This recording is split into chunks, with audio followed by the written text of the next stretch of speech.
Hey, Katrina here from Scrappy Horses. Welcome to my YouTube channel. I'm so happy you're here.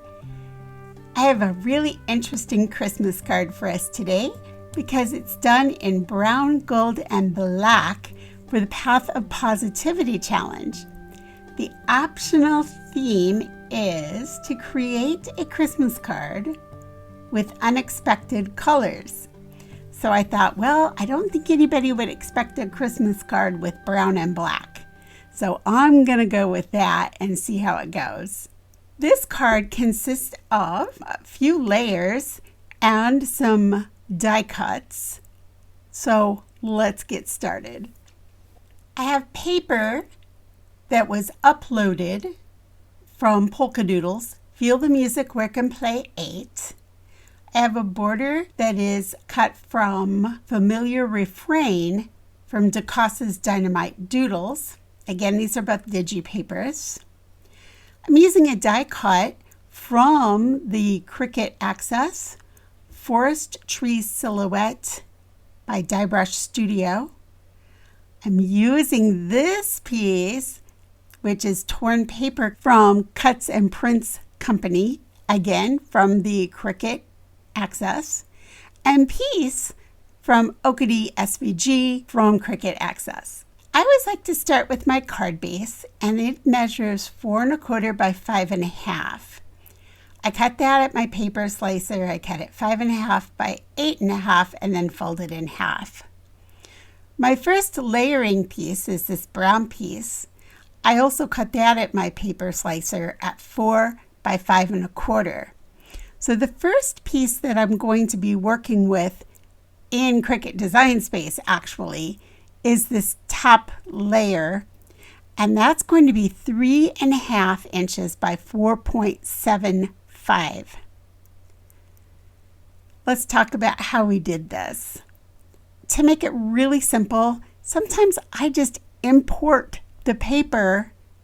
I upload it as, let's just go over, I upload as an image. You can see here I have uploaded as images. If you're not sure how to do that, I do have a video that covers that. So I will put it right up here. So if you just click on that, it'll come up down in the box below and you can watch it after you finish this video. So what I've chosen to do is I've imported the whole piece of paper and it's right here. I'm going to come and I'm going to get a shape. Over here on the left side, left click your square. We're going to left click to make that go away. Bring this over and just lay it on top. This is 3.5 by 4.75. So I'm going to click 3.5 by unlock our lock 4.75. You can make your paper as big or as small as you like, as long as it doesn't get any smaller than this piece. So if you want the music to be very, very small, you could do that by making this piece smaller. If you want the music to be big, you can make it bigger by making your paper bigger. I'm going to go about right here, and I'm going to select both. Come right down here to the bottom where it says slice and left click. And there it is. Let's bring in our trees. Our trees are our focal image, and that's going to be a die cut as well as a print and cut. So let's size this up. Now I'm just going to swing it over here for a second. I cut this at approximately 4.895 by 4.218. I'm going to bring this down. I'm going to duplicate it. Let's just set this back up here. I'm going to grab my torn piece of paper, again from Cuts and Prints Company. I'm going to bring it down here with our trees. I'm going to rotate this 90. I'm going to just come up here to the rotate. I'm going to type in a 9 in front of my 0. I want to bring this in, and you notice that I cut it. Here's a post, and then I left in a little tree with a little bit of fence there. All right, let's see if I can catch that. So I'm going to take part of this torn paper and try to catch this little bit here. So I'm going to make this bigger. Again, I'm going to move this down. Let's just bump this up so you can see. So what I'm trying to do is catch that part of the tree so it doesn't show up. The reason I'm doing this instead of using, let's just rotate this around for a second. This is then it just has a blunt edge, and I didn't want that. I'm going to go ahead and undo. There we go. The important thing is you just want to make sure width is enough to get out what you want. All right, so I know I need to have it this wide so that I'm taking out these two trees. That might be good right there. Let's try it. Slice.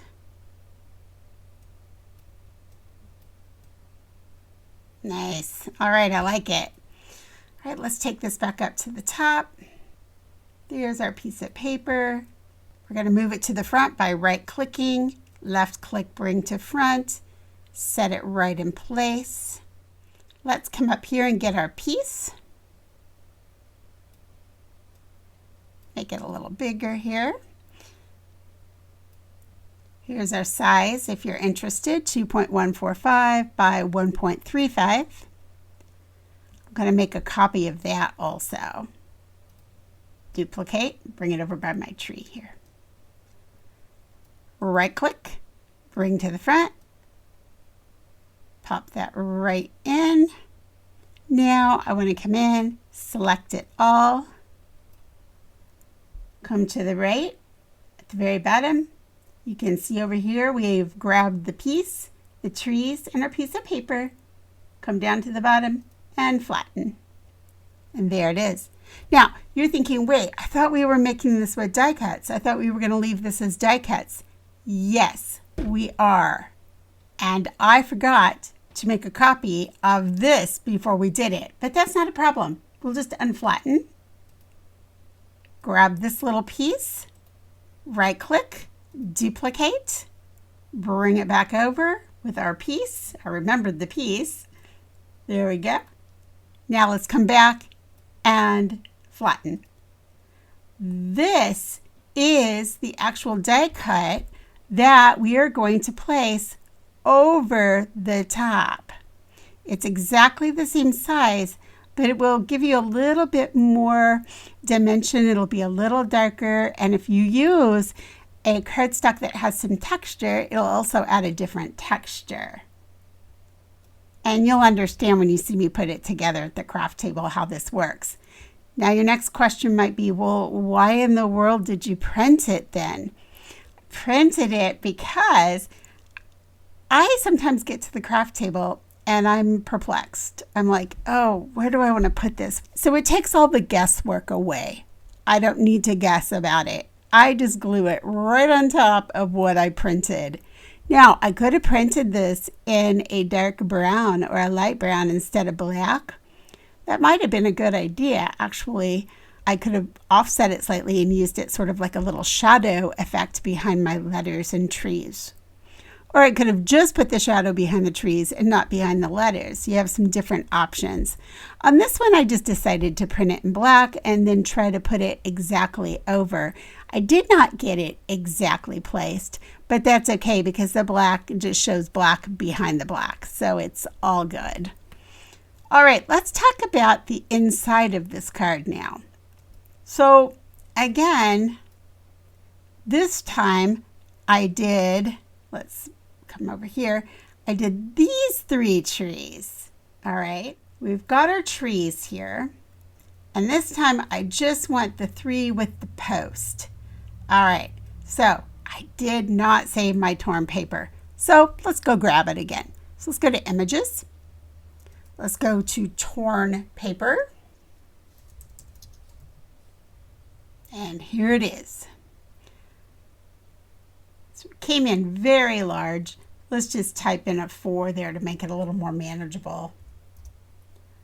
All right. Gonna bring it down. We're going to rotate it 90 or 270 actually this time. All right, let's see, this time we're going with these 3 trees. So actually, we want it this way. If you want to make sure you have it exactly 90, you can always type it in up here. Again, we're going to have to make it big. Find a spot where we can cut away and get that tree. I'm just going to pull it this way a little bit. There we go. That should do it. Sweep over both and slice. Pull this away. It's going to be fine. Get rid of these.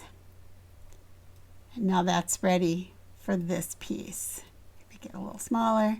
So we're going at approximately, if you want the size on this, 2.12 by 2.8. Like so. Now what we're going to do is, remember that square we saved over here? Let's go grab that. It's a rectangle actually. And this is the inside sentiment piece. I'm going to size this about 3.7 by 5. We're going to turn it. We are going to turn it this color. Bring our little trees in. Set them right in there. Now obviously we don't want these that dark black, because when we write inside of this, we want to be able to see. And if it's black, we're not going to be able to see our writing. So we're going to sort of make it a shadow effect. We're going to turn it maybe like this color right here. It's going to be just a little different. See the difference? I'm going to come in. Looks like we do have a little bit here left. That's okay. We can fix that. Let's go get a shape. A circle will be fine. I'll show you what I'm talking about here. See right here? Just bring the circle in. Cut that away. Slice. And now we're good again. So now it's nice and clean. We'll bring it in here. Sweep over them both with my mouse. And over here on the right side, flatten. And there it is. Only one thing left here in Cricut Design Space, and that's slicing a border from this. All right, so I know that my border is 3.75, okay, because I want it to go across here, by 0.75. So again, I just need to grab a shape. Square is fine. My width, 3.75. My height, 0.75. I wanted on this particular paper, there's a little piece by Beethoven right here, a little part by Beethoven. It has his name on it. So what I wanted is I wanted to get as much of that in as I could. So what I did is I lined this up, came up to a line left, a line tap. Then I came back and selected just this paper, and I just made it big until I fit that in like so. Then I swept over both pieces, slice, and there it is. I'm going to cut that separately than this because I just want to tape it or glue it onto the top. I could, however, flatten it, but I'm choosing to keep it a separate piece as if it's like a piece of washi tape or something. All right, any comments or questions?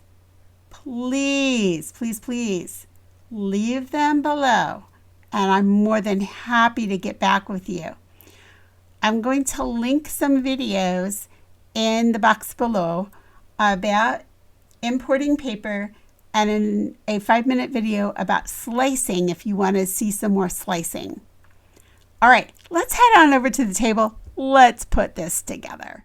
We are at the craft table. I have assembled some things we're going to use. I have my Bearly Arts Precision Glue, ATG runner.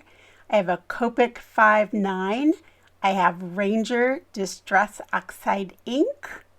I have some Sequins here. They're retired from close to my heart. Again, there's that Copic 5.9. Here is the piece that we print then cut. This will be a layering piece, card blank. And here's the little piece that we're going to use like washi tape. And there's our tree die cut, along with our piece die cut and the other piece we print then cut from Cricut Design Space. Now, since watching people ink is about as exciting as watching the grass grow, I have sped this up quite a bit. I'm going to ink this piece as well as the little washi tape sort of piece. I am using a Copic marker to color a piece that I'm going to use for layering. I like this look because it kind of gives it texture and almost looks like wood grain back there, and you'll see that in a minute. I'm going to add a little bit of Fabric-Tac to this piece of cereal cardboard, and I'm going to add it to the back. This is going to add some dimension to my card. I'm adding some gold paint here. I'm putting that inside an ice cream lid. I'm going to add a little bit of water. And now I'm taking my brush and I'm going to splatter the piece that we print then cut. It kind of looks like gold snow. Next, I'm going to take the little piece that we're using like washi tape, and I'm going to add that to the inside sentiment piece. Now we're going to go ahead and add our ATG and a little bit of Fabric-Tac over the top of that. And we're going to add our top layer to the layering piece that we Copic colored. And now this is going to give you the visual that we've been waiting for to see what that's going to look like over the top. I like it. I think the color turned out really nice. So there's a tip for you. If there's a time that you don't have a color cardstock you want, you can always use a marker and color up some white paper. I'm going to go ahead and take this top layer now, and I'm going to use ATG, and then I'm going to put Fabric-Tac over the top of that. Now, I use Fabric-Tac over the top because I like wiggle room. If I don't think I will get it exactly centered or straight, this really helps me because I can sort of slide it. It gives me room to sort of slide something. Whereas if I just use ATG, I'm stuck. I can't move it. So here you can see that I just made a little adjustment there, but not much. All right, I'm coming in with my Bearly Arts Precision Glue. I like the precision tip on this. Helps me get into those teeny tiny little places. Now, here's what we talked about before. I printed this on, and now I'm placing it over that. So I know exactly where I want to place that on the card, so I know I have room for that piece. There's a little piece that I missed when I weeded, but I could just pull that out. Now, here's another reason, a good reason to print and then place your letters over is instead of trying to get that onto the little itty bitty pieces, I could just add the glue to the actual lettering on the card, then place the pieces right over top. Now, I did get off just slightly on this one, but because it's black behind it, it's not extremely obvious. All right, now let's add those little sequins in.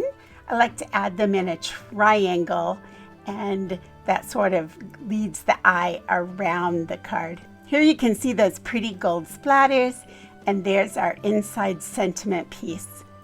Thanks so much for joining me. I so appreciate your time. Any comments or questions, leave them below and I'll catch up with you in the next video.